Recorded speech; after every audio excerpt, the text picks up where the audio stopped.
C'est commun d'entendre que l'objectif physique de nombreuses personnes est de prendre du muscle ou de perdre du gras. Mais avez-vous déjà entendu quelqu'un dire qu'il voulait reprendre du gras volontairement?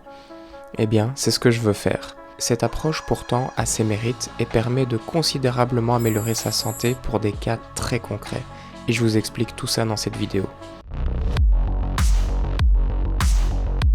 Pour ceux qui ne le savent pas, je me suis préparé pour 2 compétitions de bodybuilding naturel.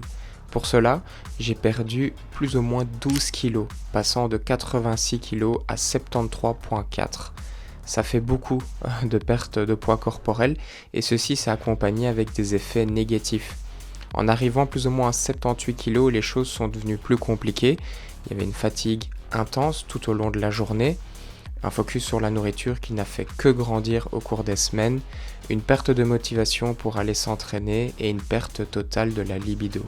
Rajoutez aussi une humeur irritable, tout pouvait m'énerver mais très rapidement, pourtant je suis quelqu'un de très calme et posé. Il fallait juste regarder mon visage pour voir à quel point j'étais dans le mal absolu.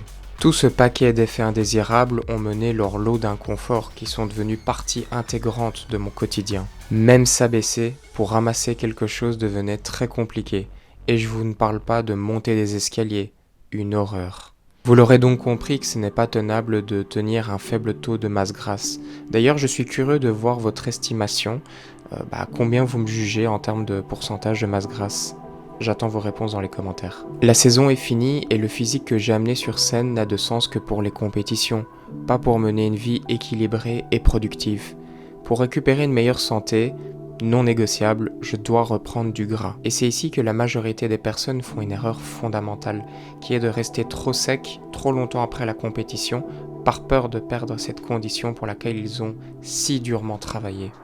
Et cette erreur, je ne vais pas la commettre. Alors maintenant que je sais que je dois reprendre du gras pour être plus sain, comment je m'y prends? Est-ce que je mange à satiété et je reprends 10 kilos en l'espace de quelques semaines?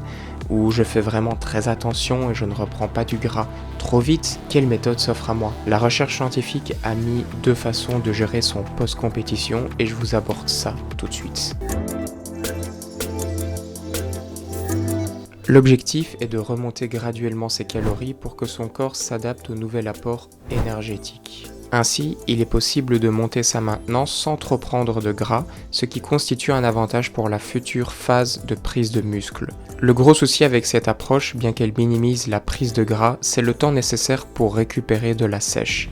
Dans la revue scientifique Mass, ils ont analysé la question et ils ont suivi des compétiteurs qui ont fait différentes approches pour récupérer de la sèche, et une personne qui utilise une reverse dieting va mettre beaucoup plus de temps pour récupérer totalement.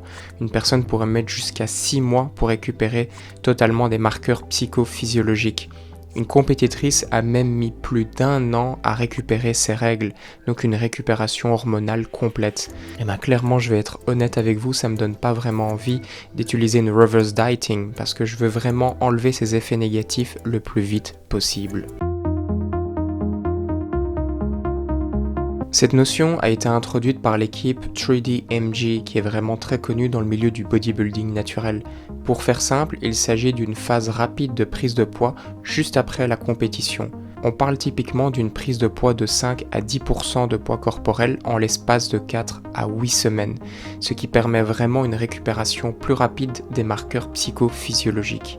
Le challenge en post-compétition, c'est de voir son physique se dégrader rapidement. La recovery diet, c'est une prise agressive de poids, mais qui permet de récupérer plus vite. On est vraiment bloqué entre 2 points. On veut rester sec et pas dégrader son physique trop rapidement, mais en même temps, on veut récupérer une meilleure santé et avoir une vie plus normale. Et donc, c'est un équilibre à trouver entre les deux. Maintenant, je vais aborder où j'en suis dans mon processus de récupération en post-compétition.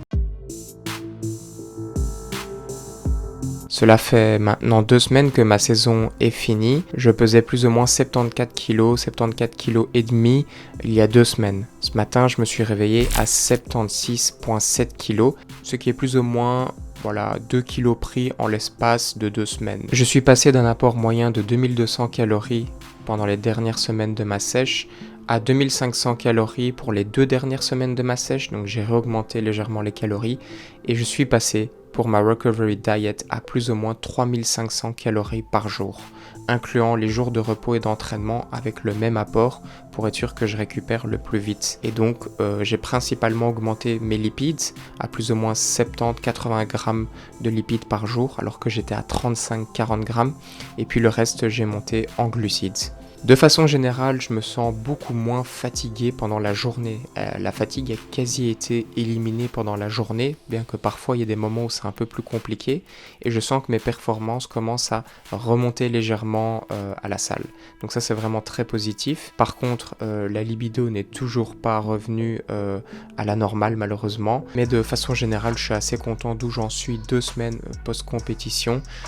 Voilà, mais j'ai toujours un focus élevé sur la nourriture, je pense beaucoup à ce que je vais manger, mes prochains plats, donc ça aussi c'est des effets qui montrent que je n'ai pas totalement récupéré et qu'il y a encore du boulot à faire. Au niveau du physique, on voit qu'il s'est quand même un petit peu dégradé, ce qui est totalement logique.